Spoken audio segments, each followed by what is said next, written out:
없이 선택하려면 오늘 수업을 통해 희소성으로 인해 선택의 문제가 발생할 수 있고 우선순위를 고려해 돈을 사용할 수 있음을 알 수 있습니다. 그럼 어떤 것을 배울지 그림 일기를 통해 먼저 알아볼까요? 작아진 실내화 때문에 불편해하던 성룡이는 실내화를 사러 간 문구점에서 좋아하는 캐릭터가 달린 필통을 보자마자 바로 샀어요. 하지만 품질과 성능을 고려하지 않은 탓인지 필통은 연필과 자도 들어가지 않을 정도로 작았고 캐릭터의 연결고리도 금방 떨어졌어요.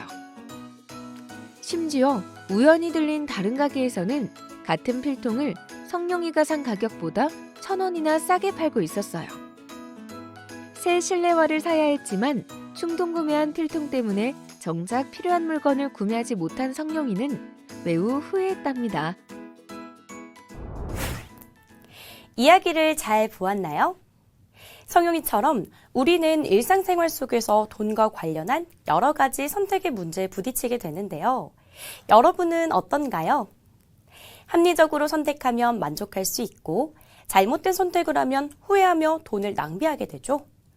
이번 시간에는 소중한 돈을 현명하게 사용하려면 어떻게 선택해야 하는지 선생님을 모시고 함께 이야기를 나누어 보도록 하겠습니다. 소중한 돈을 잘 사용하려면 후회 없는 선택을 해야 하는데요. 어떻게 하면 후회 없는 선택을 할 수 있는지 한번 알아볼까요? 미수 학생은 돈을 쓰는 기준이 있나요? 기준은 따로 없이 먹고 싶은 거 사 먹거나 가지고 싶은 거 살 때 써요. 며칠 전에는 머리끈을 하나 샀는데 옆반 친구가 2,000원이나 싸게 사서 돈 아까운 일이 있었어요. 그랬군요. 우리가 생활하는 데 필요한 여러 가지 물건을 만들고 이것을 팔고 소비하는 활동을 경제활동이라고 해요. 만들고 팔고 사용하는 게 경제활동이면 우리가 살아가면서 끊임없이 하는 게 바로 경제활동이었네요. 맞아요. 이런 경제활동을 하면서 우리는 선택해야 하는 수많은 상황에 부딪히게 되고 그 문제에 관해 결정을 내려야 합니다. 우리가 빵집에 갔다고 생각해 봅시다. 생산자인 제빵사는 어떤 빵을 몇 개를 만들지 결정하고 얼마에 팔지 선택해야 해요. 저는 항상 물건을 사는 입장이어서 생산자의 생각은 해본 적이 없었어요. 하지만 제빵사처럼 저도 결정해야 하는 게 한두 개가 아니에요. 먹고 싶은 빵은 많지만 가진 돈 안에서 어떤 빵을 살지, 몇 개를 살지 고민한 적이 있어요. 미수 학생처럼 소비자들도 어떤 물건을 살 것인지 선택해야 하고 그 물건을 사기로 했다면 어떤 종류를 사야 할지, 어떤 회사의 제품을 사야 할지 결정해야 합니다. 마찬가지로 저축할 때도 수입 중에서 얼마만큼을 저축할지, 그리고 어느 은행에서 어떤 종류의 통장을 만드는 것이 좋을지 고민하고 결정해야 해요. 이렇게 우리가 생활 속에서 겪게 되는 선택의 문제들은 돈을 벌거나 쓰고 저축하는 것과 아주 가깝게 관련되어 있답니다. 돈과 관련되면 다 어떤 선택을 할지 결정해야 하는 거네요. 우리는 돈과 관련된 크고 작은 선택의 문제에 끊임없이 부딪히고 있으며 이러한 문제 상황에서 각자 나름의 선택, 즉 의사결정하면서 살아가고 있어요. 그런데 경제활동을 할 때 끊임없이 선택의 문제가 생기는 이유는 무엇일까요? 그것은 바로 돈과 자원의 희소성 때문이에요. 희소성이란 우리가 필요로 하거나 원하는 것들에 비해 그 양이 부족해서 드물고 귀하다는 뜻인데요. 우리가 필요로 하거나 가지고 싶어 하는 것은 매우 많지만 이러한 것들을 만들거나 사는 데 필요한 돈과 자원은 한정되어 있죠. 그래서 우리는 부족한 돈과 자원을 어떻게 써야 하는지와 관련된 크고 작은 선택의 문제들을 겪게 되는 거예요. 만약 돈과 자원이 부족하지 않다면 어떨까요? 원하는 것들을 만들거나 사는데 필요한 돈이나 자원을 충분히 가지고 있다는 말이니까 무엇을 선택해야 할지 고민할 필요 없을 것 같아요. 그래요. 과자와 라면 중에 어떤 제품을 생산할지 고민하는 회사의 경우 돈과 땅이 충분하다면 고민하지 않고 모두 생산할 수 있을 것이고 A 회사의 노트북과 B 회사의 노트북 둘 다 마음에 들어 고민하는 사람에게 돈이 많다면 둘 다 살 수 있으니 고민할 필요가 없겠죠? 그렇지만 좀 전에 선생님께서 돈과 자원은 희소하다고 하셨잖아요. 맞아요.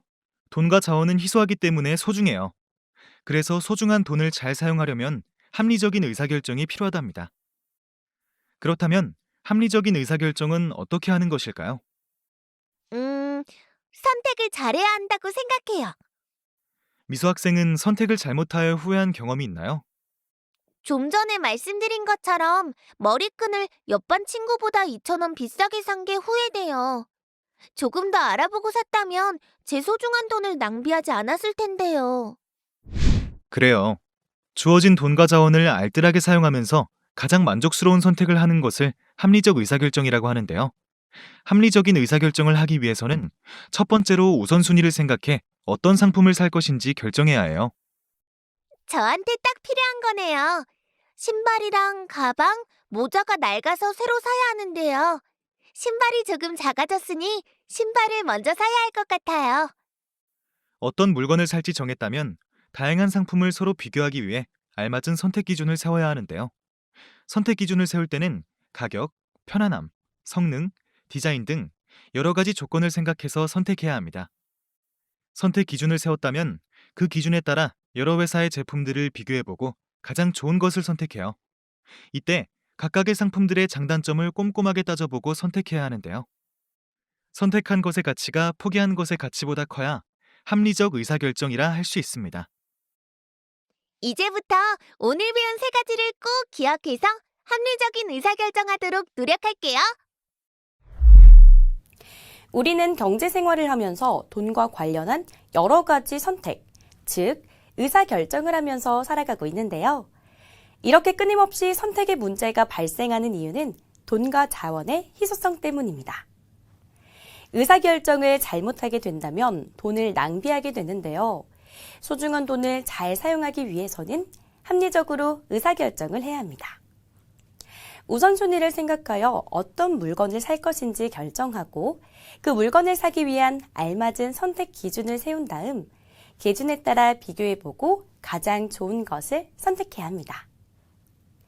앞으로 필요한 물건을 살 때 합리적 의사결정 방법 3가지를 생각해보고 구매하는 것은 어떨까요?